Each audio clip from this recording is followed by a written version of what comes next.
Hello मेरे प्यारे दोस्तों, कैसे हैं आप सभी लोग। उम्मीद है आप सभी लोग अच्छे होंगे, स्वस्थ होंगे, कुशल होंगे। कहानी के लिए मेरे चैनल को सब्सक्राइब कीजिए, कहानी को लाइक और शेयर ज़रूर कीजिएगा और कहानी कैसी लगी प्लीज़ कमेंट बॉक्स में ज़रूर बताइएगा। कहानी को लेकर कोई भी राय या सुझाव हो वो भी कमेंट बॉक्स में ज़रूर दीजिएगा। तो शुरू करते हैं हम आज की अपनी कहानी। रामेश्वरी चूल्हा जलाने की पूरी कोशिश कर रही थी, मगर बारिश के छींटे पड़ने के कारण लकड़ियां नम हो गई थीं। उसमें जल्दी आग पकड़ नहीं पा रहा था। उस पर बच्चों की लड़ाई और रोना धोना। बूढ़ी सास उन बच्चों को अकेला कितना संभालती। अरे बहू, छोड़ चूल्हा और आकर इन्हें संभाल। मुझ बुढ़िया से तो ये चुप होने से रहे। सास की बात सुनकर रामेश्वरी बच्चों को देखने आ जाती है। बच्चों को चुप करा उन्हें शांत बैठने का सख्त आदेश देती है। 4 बच्चे थे रामेश्वरी के। बड़े बेटे के बाद 2 बेटियां और फिर एक बेटा, सबसे छोटा। रामेश्वरी ने तीसरी तक ही पढ़ाई की थी। माता पिता ने इसके आगे नहीं पढ़ाया। यौवन के आने के साथ ही उसकी शादी ब्रजेश से कर दी गई। ब्रजेश एक फैक्ट्री में काम करता था। अपने सीमित घंटे के अलावा वह बीच बीच में ओवरटाइम भी कर लेता था। इसीलिए घर परिवार चलाने भर उसकी आमदनी हो जाती थी, मगर शराब और जुए में पैसे लगा देने के कारण घर गृहस्थी का खर्च बाधित होता था। रामेश्वरी जब ब्याह कर आई थी तो बस 4 लोगों का ही परिवार था, वह स्वयं, ब्रजेश और सास ससुर। लेकिन कुछ वर्षों के बाद वह 8 लोगों का परिवार बन गया। ब्रजेश घर में शराब पीकर आता और हमेशा बखेड़ा खड़ा किया करता। सास ससुर रामेश्वरी को उस समय ब्रजेश से मुंह नहीं लगने की सलाह देते। वे कहते कि नशे में धुत वह सो जाएगा तो माहौल शांत हो जाएगा। रामेश्वरी अंदर से क्रोधित होती, मगर बुजुर्गों की बात मानकर चुप्पी साध लेती। बच्चों से निपटने के बाद वह पुनः चूल्हा जलाने का प्रयास करने लगी। किसी प्रकार लकड़ियां जली। नमी के कारण उसमें तेज आग नहीं उठ पा रही थी। धुआं अधिक हो रहा था। एक तो बच्चों के कारण पहले ही देर हो गई थी, उस पर चूल्हे की ऐसी स्थिति। खाना बनाने में देर तो होना ही था। ब्रजेश शराब पीकर आया और आते ही खाना मांगने लगा। रामेश्वरी ने मजबूरी बताई, मगर उसके सिर पर तो नशा चढ़ा हुआ था। उसका व्यवहार तो बुरा था ही, उसकी जुबान बद से बदतर होने लगी। एक तो बच्चों की किचकिच, उस पर चूल्हे का हाल। रामेश्वरी तो पहले से ही अपनी खींच दबाए हुए थी। आज ब्रजेश का व्यवहार उसकी बर्दाश्त के बाहर हो गया। उसने भी पलट कर जवाब दिया। ब्रजेश को पत्नी का यह रूप नागवारा गुजरा। उसका क्रोध तीव्र हो गया। इधर रामेश्वरी का गुस्सा भी बढ़ गया। उसे सास ससुर ने शांत कराना चाहा, मगर आज जाने क्यों हो आया कि रामेश्वरी आपे से बाहर होकर उन्हें ही जवाब दे डालती थी। बस मुझे समझाना बंद कीजिए। हर बार मुझे ही क्यों समझाया जाता है। यदि आपने बेटे को शुरू से समझाया होता तो यह हाल नहीं होता। ब्रजेश के माता पिता को बहू से इस व्यवहार की उम्मीद नहीं थी। अचानक से बहू का बदलता रूप देखकर वो भी सकते में आ गए। माहौल को शांत कराने के ख्याल से वे अपने बेटे को समझाने लगे, लेकिन बेटा तो उनकी बात सुनने से रहा। बहस और गाली गलौज होते छोटी सी बात बड़े झगड़े का रूप ले लेती है। आज रामेश्वरी भी डट गई, क्योंकि वह अपनी सहन शक्ति को किनारे कर चुकी थी। रामेश्वरी भी गुस्से में चूल्हे की आग को पानी डालकर ठंडा कर देती है, मगर उसके हृदय में जलती आग की लपटें तीव्र थी। उस रात घर में खाना भी नहीं बन सका। बच्चों को घर में रखे खाने वाली चीज़ों से काम चलाना पड़ा। अगली सुबह रामेश्वरी सामान्य होने की कोशिश करती है, मन तो अभी भी खिन्न था, मगर 4 छोटे बच्चे और सास ससुर के बारे में सोचते हुए अपने गृह कार्य में रोज की भांति लग जाती है और खाना बनाकर सबको देती है। सास ससुर किसी तरह खट्टे मन से कुछ और खा पाते हैं। स्वयं रामेश्वरी भी खाना खाने के लिए सामने थाली रखती है, लेकिन हृदय की वेदना उसे खाने से रोक देती है। वह सोचती है कि आखिर कब तक ब्रिजेश के दुर्व्यवहार को चुप रहकर झेलती।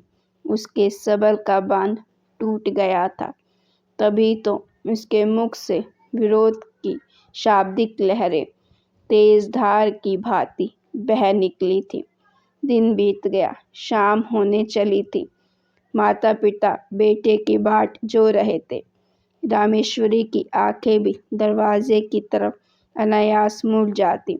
उसे आभास हो रहा था कि ब्रजेश फिर से शराब के नशे में आकर हंगामा करेगा, मगर शाम से रात हो गई, ब्रजेश नहीं आया। माँ बाप बेटे की खोज करने की कोशिश करते हैं। उन्हें पता चलता है कि ब्रजेश सुबह फैक्ट्री नहीं आया था और दूसरे किसी ने उसे देखा भी नहीं। माँ बाप बेटे के मोह में बंधे रामेश्वरी को कोसने लगते हैं।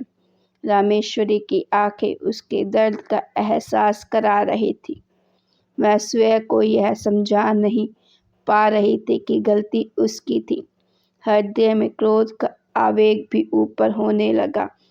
वह सोच रही थी कि काश वह भी यह सब जंजाल छोड़कर निकल जाती, कहीं दूर अपने जीवन की तलाश में, जहां उसकी मर्जी और उसकी आज़ादी हाथ पैर बनकर उसके अभिन्न अंग बन जाते। लेकिन इतने छोटे बच्चों का क्या, इन्हें किस पर छोड़ जाती। आखिर उन्होंने जन्म दिया है तो उस मातृत्व भाव से वह विरक्त भी तो नहीं हो पाती है। थक हार कर उसने नियति के आगे अपनी सोच को समर्पित कर दिया। उसने मन में ठान लिया कि आगे का जीवन क्या कैसा होगा यह ईश्वर जाने। उसे बस अपने कर्म और दायित्व का ध्यान देना है। ब्रजेश के इंतजार में दिन के बाद महीने भी बीतने लगे। रामेश्वरी का जीवन तो पहले से ही कठिन था। उस पर पति का घर छोड़कर जाना, अब सारी जिम्मेदारियां उसके कंधे पर थी। 4 छोटे बच्चे और सास ससुर। घर के कार्य के साथ आमदनी के लिए बाहर कार्य करने की भी आवश्यकता पड़ गई। समस्या यह है कि रामेश्वरी अधिक पढ़ी लिखी भी नहीं थी कि नौकरी मिल पाती। पास पड़ोस के 2-4 घरों में उसने पोछा बर्तन का काम करना शुरू किया। उन घरों में सुबह जाकर काम करती और वहां से रात का बचा खाना ले आती। ऐसे घर में सुबह के खाने की व्यवस्था भी हो जाती थी। समय बीतता गया। कुछ साल बाद रामेश्वरी के सास ससुर भी परलोक सिधार गए। बच्चे अब तक थोड़े बड़े हो गए थे। बड़े बेटे का 19वां साल शुरू हो गया था। सरकारी स्कूल से 10वीं पास कर वह इंटर में पढ़ाई कर रहा था। कॉलेज में बस हाजिरी पूरी करने भर ही जाता, बाकी वह माँ के आर्थिक सहयोग के लिए एक दवा दुकान में स्टाफ बन गया। वहीं मालिक के साथ बैठकर दवाइयाँ बेचने का काम करने लगा, क्योंकि वह कुछ किताबें दुकान पर ले जाता था, इसीलिए कभी कभी खाली समय में वहीं पर कुछ पढ़ाई भी कर लेता। उसके बाद वाली दोनों बेटियां भी बड़ी हो रही थी। घर में माँ का हाथ बटाने लगी थी और साथ में पास के सरकारी स्कूल में पढ़ाई भी करती। छोटा बेटा भी स्कूल जाता था। इस प्रकार आगे की जिंदगी कटने लगी। इस दौरान रामेश्वरी कुछ अन्य दुखद परिस्थितियों से भी गुजरी। जिन घरों में वह काम करने जाती थी, वहाँ के पुरुष तो कभी मोहल्ले वाले या अन्य जाने कितने ही लोगों की बुरी नज़र उस पर पड़ती। उस पर महिलाओं के बुरे वचनों की बौछार भी यदाकदा हो जाती। अपने चरित्र को बचाए रखने की जद्दोजहद में उस पर कितनी बार लांछन भी लगे, मगर वह स्वयं को दृढ़ बनाए रखती। कभी कभी वह स्वयं समझ नहीं पाती थी कि उसमें इतनी क्षमता आई कहाँ से, जो हर परिस्थितियों से गुजरते हुए भी दृढ़ बनी हुई है। रामेश्वरी को समय बीतने के साथ जवान होती बेटियों को ब्याहने की भी चिंता होने लगी। बिना पिता के अकेली माँ की बेटियां कौन विवाह करेगा। उसने 2-1 जगह बेटी की शादी को लेकर बात भी की, लेकिन उसकी स्थिति को देखते हुए बेटे के लिए अच्छा रिश्ता मिलना कठिन लग रहा था। बड़ा बेटा परिस्थितियों और जिम्मेदारियों के कारण अपनी उम्र से अधिक परिपक्व हो गया था। वह घर चलाने में बराबर माँ का सहयोग कर रहा था। वह माँ के जीवन को सुखद बनाना चाहता था। बहनों और छोटे भाइयों को खुशियों का संसार देना चाहता था। बहन की शादी के लिए उसने भी योग्य लड़के की तलाश शुरू कर दी। कुछ समय बाद एक लड़का मिला जिससे बहन के रिश्ते की बात पक्की भी हो जाती है। घर में शादियों की तैयारियां शुरू हो जाती हैं। बड़े बेटे ने दुकान के मालिक से कुछ रुपए उधार ले लिए थे। इधर रामेश्वरी को घर की महिलाओं से भी शादी के लिए मदद मिल जाती है। बेटियों की शादी ठीक हो गई। रामेश्वरी को थोड़ी राहत मिलती है। दामाद अच्छे व्यवहार का मिल गया था। रामेश्वर को ब्याही गई बेटी के लिए अब कोई फिक्र नहीं करनी थी। उसे एहसास हो गया था कि दामाद भले ही कम कमाए, मगर उनकी बेटी के साथ दुर्व्यवहार नहीं करेगा। अब रामेश्वरी अपने दूसरे बच्चे और सामान्य दिनचर्या में लग गई। तब तक छोटे बेटे ने भी अपना पॉकेट खर्च निकालना शुरू कर दिया, ताकि छोटी छोटी चीज़ों के लिए माँ और भाई से मांगना ना पड़े। वह अखबार बांटने का काम करने लगा। अब हर सुबह घरों में अखबार बांटने के बाद वह पढ़ाई करने जाता। जिंदगी सही सही चल रही थी कि वक्त ने पुनः करवट बदली और रामेश्वरी के समक्ष किस और दुविधा से भरा पल यक्ष प्रश्न की भांति खड़ा हो गया। हुआ यूं कि अचानक एक शाम घर पर राजेश का आगमन हो गया। बच्चे तो उसे पहचान नहीं पाए कि वह उसके पिता हैं, मगर रामेश्वरी अपने पति को पहचान गई और यूं सामने देखकर अवाक रह गई। ब्रिजेश की स्थिति बहुत खराब हो चुकी थी। उसके एक तरफ का अंग लकवाग्रस्त हो चुका था।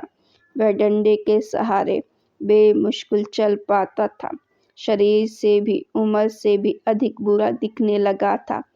रामेश्वरी, मुझे माफ़ कर दो। मैंने तुम्हें बहुत तकलीफ दी। सब कुछ छोड़कर चला गया। रामेश्वरी कुछ बोल नहीं पा रही थी।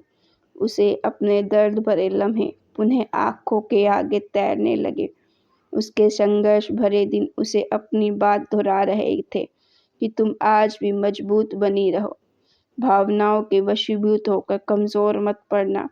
वह तय नहीं कर पा रही थी कि अपने बीते वर्षों का अफसोस करे या पति के आने की खुशी जाहिर करे। वह दुविधा में खोई थी कि तभी बड़ा बेटा आ जाता है। वह बड़े बेटे को पिता से परिचय करवाती है। बेटा, लंबे अरसे के बाद तेरा पिता लौट आए हैं। अब आगे की जिंदगी हमारे साथ ही गुजारना चाहते हैं। इतने वर्षों के बाद हमें याद करने का कारण? बड़े बेटे ने एक तीखा सवाल उछाला। रामेश्वरी और ब्रजेश दोनों चुप। रामेश्वरी अपने दर्द को दबाने का प्रयास कर रही थी तो ब्रजेश अपनी हीनता को, मगर बड़े बेटे की आंखों में सवाल अब भी तैर रहे थे। पसरे सन्नाटे को खत्म करते हुए वह बोला, माँ, मैं नहीं जानता कि तुम्हारे मन में क्या चल रहा है, तुम्हारा क्या फैसला है, मगर जो भी फैसला लेना उसे वेदना में टूट कर नहीं, वेदना को शक्ति बना कर लेना। यह सुनकर रामेश्वरी आश्चर्य भरी नजरों से बेटे को देखती है। माँ, मैं नहीं जानता कि तुम्हारे मन में क्या चल रहा है, तुम्हारा क्या फैसला होगा, लेकिन मैं चाहता हूँ कि तुम अपनी भावनाओं के घेरों से निकल कर वास्तविकता के आधार पर सोचो। तुम्हें ध्यान रखना है कि यह वही व्यक्ति है जिसने ना तो पुत्र धर्म निभाया, ना ही पति धर्म।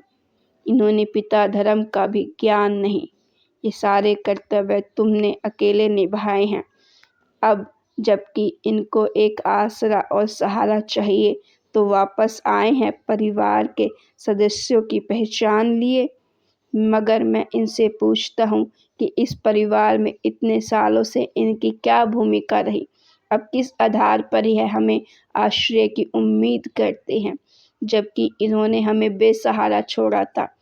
बड़े बेटे के अंदर ब्रजेश के लिए रोज साफ दिख रहा था। रामेश्वरी को भी खुशी से अधिक तकलीफ और दर्द से भरे दिन दिख रहे थे जो उसने बिताए थे। इतनी उम्र गुजार दी उसने दर्द से लड़ते हुए।